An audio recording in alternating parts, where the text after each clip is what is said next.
s'ajouteront aux 3 collaborateurs dont Brigitte Macron dispose déjà.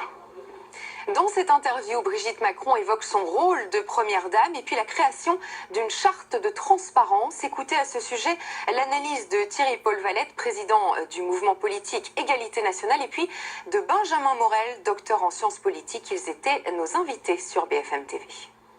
Je ne peux pas être convaincu, nous ne pouvons pas être convaincus de l'importance de cette charte vu que nous n'en connaissons pas le contenu.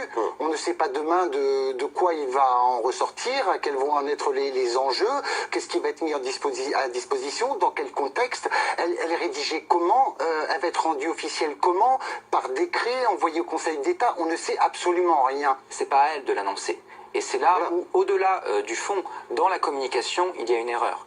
Le président annonce une charte, il annonce ce qu'il y aura dans cette charte, et ensuite elle peut éventuellement commenter quel va être son rôle dans le cadre de cette charte. Le fait qu'elle grille un peu la politesse au président de la République, et que ça se fasse dans ce cadre-là, c'est-à-dire dans cette confusion entre une charte qui est très politique, d'un côté, et de l'autre un magazine qui est plutôt, on va dire, au ton plutôt léger, là il y a un hiatus qui pose vraiment question.